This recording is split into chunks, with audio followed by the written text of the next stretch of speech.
ओम नमः शिवाय। प्रिय दर्शकों, वो कहते हैं ना कि अंत भला तो सब भला। अगर इसको ज्योतिषीय दृष्टिकोण से हम बोलें तो जीवन की नई शुरुआत,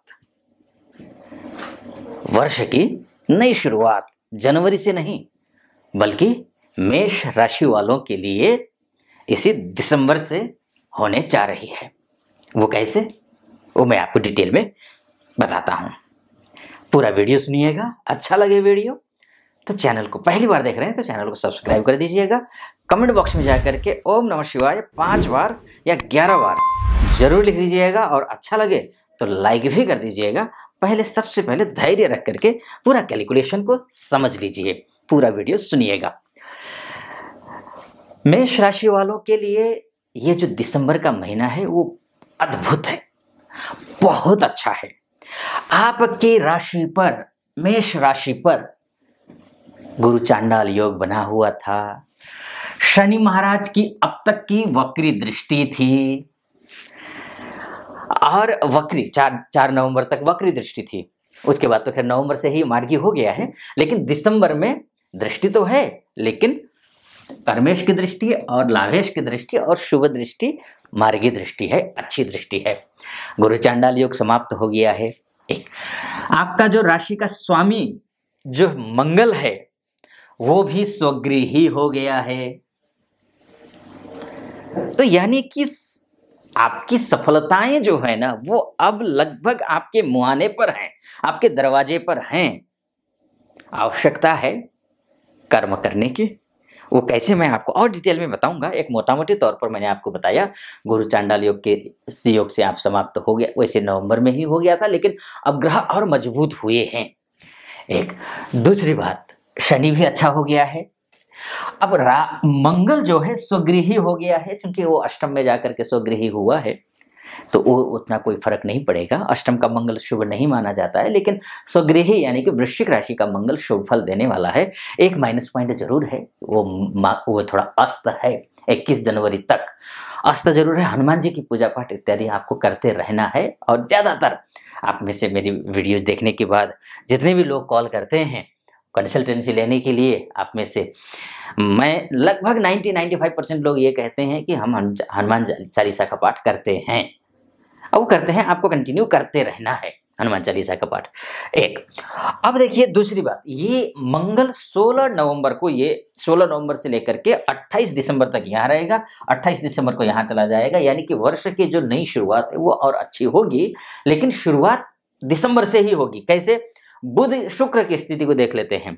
शुक्र के, अगर आप व्यवसायी हैं, आप दाम्पत्य जीवन में कोई गड़बड़ी चल रही है या कोर्ट कचहरी का मामला चल रहा है या फिर जो है पैतृक संपत्ति को लेकर के किसी प्रकार का कोई वाद विवाद चल रहा है या कुछ भी इस तरीके का कुछ चल रहा हो, तो ये जो शुक्र की स्थिति है, यानी कि आपका जो सप्तमेश है, बिजनेस कारक ग्रह है, धनधान्य का ग्रह है, वो जो द्वितीयेश है वो बहुत अच्छी स्थिति में है, क्योंकि वो तुला राशि में स्वगृही है, अपने घर में है। यानी कि अब आपको धन की भी प्राप्ति होगी, बिजनेस भी अच्छा चलेगा, नौकरी भी अच्छी होगी, लग्जरी सुख भी आपको मिलने वाला है, दाम्पत्य जीवन में सुख मिलने वाला है।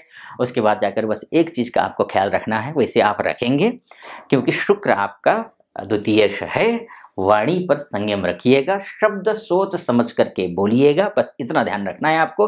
बाकी अन्य किसी प्रकार की कोई समस्या इसमें नहीं दिखाई दे रही है। अर्थात अक्टूबर तक तो समस्याएं थी ही, नवंबर में थोड़ा सा बेहतर हुआ है, लेकिन अच्छा हुआ नहीं है।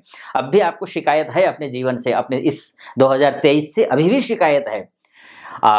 नवंबर तक था, अब दिसंबर में थोड़ी बहुत शिकायत रहेगी, पूरी शिकायत नहीं। कुछ काम नवंबर से बेहतर काम ये दिसंबर में होने वाला है, यानी कि नववर्ष शुरू होने से पहले कुछ अच्छा शुभ संकेत आपको मिलने वाला है, शुभ होने वाला है हर एक दृष्टिकोण से, जीवन के हर एक पहलू में। दूसरी बात, अब देखिए बुध की स्थिति को देख लेते हैं। बुध क्यों?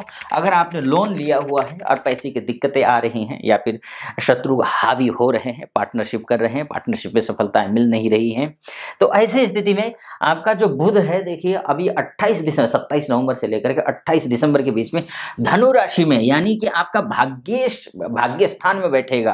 क्योंकि अब त्रिकेश होकर के भाग्य स्थान में बैठना शुभ तो नहीं माना गया है, लेकिन भाग्य स्थान में भाग्य को थोड़ा सा डाउन करता है। लेकिन अगर लोन इत्यादि से आप परेशान हैं अभी तक, या फिर पैसे को लेकर के कोई दिक्कत आ रही है, पार्टनरशिप में कोई दिक्कत आ रही है, शत्रु हावी हो रहे हैं, रोग व्याधि इत्यादि से आप परेशान हैं, या फिर लोन लेना चाहते हैं, या फिर किसी से उधार लिया हुआ है वो देना चाहते हैं, अगर आपका मन देने का है तो आप इस दिसंबर के महीने में रास्ता निकाल लेंगे, आप पैसा दे देंगे, पैसे की व्यवस्था हो जाएगी, लोन के लिए अप्लाई किया हुआ है, लोन मिल जाएगा। ये सारी चीज़ें आपके लिए होने वाली है। तीसरी बात, अगर लव लाइफ से जुड़े हुए हैं, संतान सुख की प्राप्ति करना चाहते हैं, तब भी आपके लिए ये समय शुभ है, अच्छा है। वृश्चिक राशि में गया हुआ है दिसंबर का, ये जो दिसंबर के मिड तक वृश्चिक राशि में है, उसके बाद जाकर के और भी बेहतर पोजीशन में ग्रह आ रहा है सूर्य, यानी कि संतान की प्राप्ति की प्रयास कर रहे हैं, और या फिर किसी के साथ में प्रेम संबंध में बंधे हुए हैं, लेकिन शादी की बात अपने पेरेंट्स से नहीं कर पा रहे हैं, तो वो बात कर लीजिए। दिसंबर में शुभ समय है, अच्छा समय है, खासकर मिड के बाद 17 तारीख के बाद आप कर लीजिए, तो आपको सफलता मिलेगी, पेरेंट्स की तरफ से हाँ होगी। एक दूसरी बात, अगर आप विद्यार्थी हैं, आप शिक्षा की तैयारी मतलब उच्च शिक्षा की तैयारी कर रहे हैं, तब भी आपके लिए अच्छा है। आपका भाग्येश गुरु है, गुरु को भी आप देख लीजिए, यहाँ पर लग्नस्थ गुरु है। पहली बार पूरे साल में 2023 के पूरे वर्ष में पहली बार बृहस्पति महाराज इतने स्वतंत्र होकर के, निश्चिंत होकर, सुकून से बैठे हुए हैं। अन्यथा कोई ना कोई ग्रह इनको बिल्कुल किसी न किसी रूप से असहज कर ही रहा था, कहीं ना कहीं गुरु कमजोर हो ही रहे थे। लेकिन गुरु महाराज आपके लग्न में बैठकर, आपकी राशि में बैठ करके, ये सप्तम को, बिजनेस भाव को देख रहे हैं, ये संतान भाव को देख रहे हैं, अच्छा रहेगा। ये भाग्य भाव को देख रहे हैं, ये भी अच्छा रहेगा, यानी कि भाग्य का सुख आपको मिलने वाला है। हाँ, बुध के जैसे मैंने कहा कि त्रिकेश का जाकर के भाग्य स्थान में बैठना ठीक नहीं होता है, लेकिन वो आंशिक रूप से है। बुध की उपासना कर लीजिएगा, अच्छा रहेगा। इसके साथ साथ में गुरु की उपासना भी आपको करना है। ग्रह स्थिति के हिसाब से पूजा पाठ तो करनी पड़ेगी, करिएगा जरूर।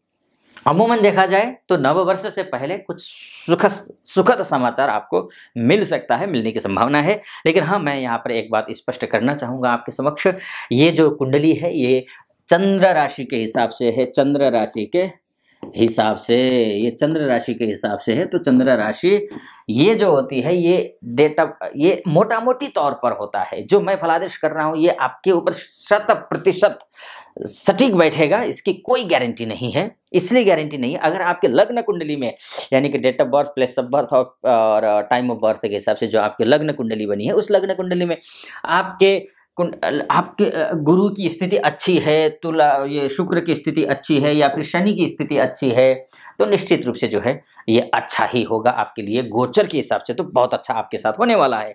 अन्यथा अगर आपके लग्न ही स्थिति यानी कि आपका भाग्य ही नीच का हो, भाग्य अस्त हो, भाग्य सुप्त अवस्था में हो, दिग्बल में, काल बल में, चेष्टा बल में ये कमजोर हो, ऐसी स्थिति में तो जो मैं फलादेश कर रहा हूँ वो फलादेश आप पर सटीक बैठेगा नहीं।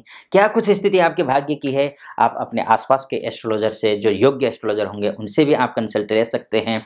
उसमें अगर आप असहज महसूस करते हैं, कई बार होता क्या है कि हम अपनी बातें आसपास में किसी से झट से कह नहीं पाते हैं, तो शेयर कर नहीं सकते हैं, तो आप ऑनलाइन कंसल्टेशन मुझसे भी ले सकते हैं।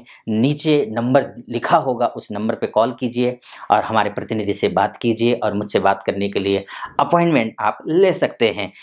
अगर ये दोनों ही नहीं कर सकते हैं तो ऐसी स्थिति में बृहस्पति की पूजा आपको अवश्य करनी है। इसके साथ साथ मंगल की पूजा आपको करनी है, ध्यान रखिएगा। और माँ भगवती की उपासना आपको करनी है। 3 ग्रहों की, 3 इष्ट की पूजा तो आप करिए ही, बाकी सब कुछ ईश्वर करे आपका भला हो, अच्छा हो। शुभकामनाएं मेरी आपको नववर्ष की।